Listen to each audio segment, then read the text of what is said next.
अपनी बात बच्चों से कैसे मनवाई जाए, इसका बहुत ही अच्छा उदाहरण दिया मिस्टर राम ने।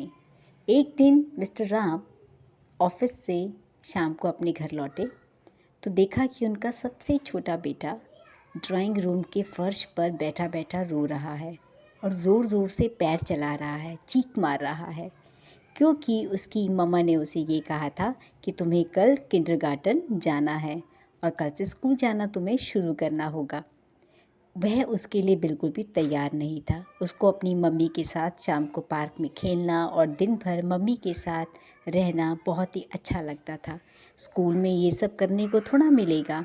उसको उसकी मम्मी बहुत सारी पोएम सुनाती थी, दोनों साथ बैठ के टीवी में कार्टून देखते थे। अब वो कुछ भी अपनी मम्मी के साथ सुबह नहीं कर पाएगा। जब उसके पापा ने उससे पूछा कि पुनीत तुम स्कूल क्यों नहीं जाना चाहते, तो उसने कहा कि मैं किंडरगार्टन आप मेरे लिए घर में ही बना दो। पर उसके पापा ने कहा उसके लिए तो तुम्हें स्कूल जाना ही पड़ेगा, घर में किंडरगार्टन नहीं बन सकता। मिसेस राम ने अपने हस्बैंड को कहा कि आप इसके साथ बिल्कुल भी ज़बरदस्ती मत कीजिए, इससे हमें अपनी बात कैसे मनवानी है, मेरे पास इसका एक आइडिया है। उन्होंने उसको बिल्कुल नज़रअंदाज किया और मिस्टर और मिसेस राम और उनका बड़ा बेटा वो तीनों डाइनिंग टेबल पर बैठ गए और वहाँ बैठकर फिंगर पेंटिंग करने लगे, गाने भी गाने लगे और जिस तरीके से छोटे छोटे दोस्त आपस में बातें करते हैं उस तरीके से वो खेलने लगे, पज़ल सॉल्व करने लगे। यह देखकर पुनीत को बहुत ही अच्छा लगा।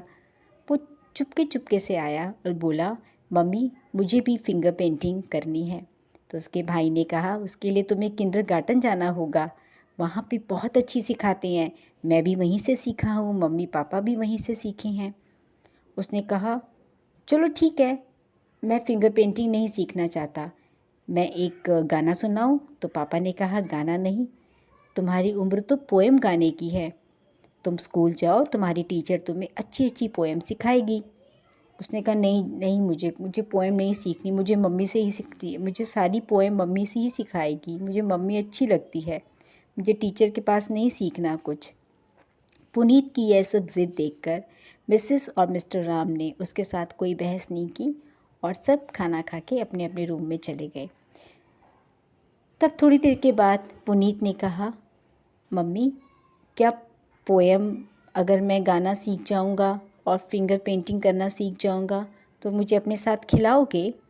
उसकी मम्मी ने कहा हाँ, और किंडरगार्टन में आप बहुत अच्छी तरह सीखोगे।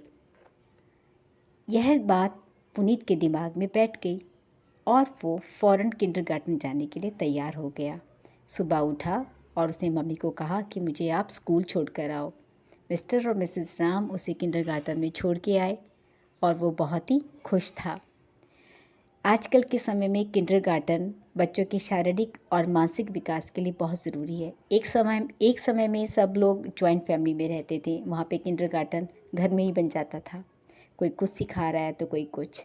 लेकिन न्यूक्लियर फैमिली के टाइम में जहाँ मम्मी और पापा को बिल्कुल भी टाइम नहीं होता, वहाँ बच्चों के लिए किंडरगार्टन एक परिवार की तरह काम करता है, जिसमें बच्चे का मानसिक और शारीरिक विकास दोनों होते हैं।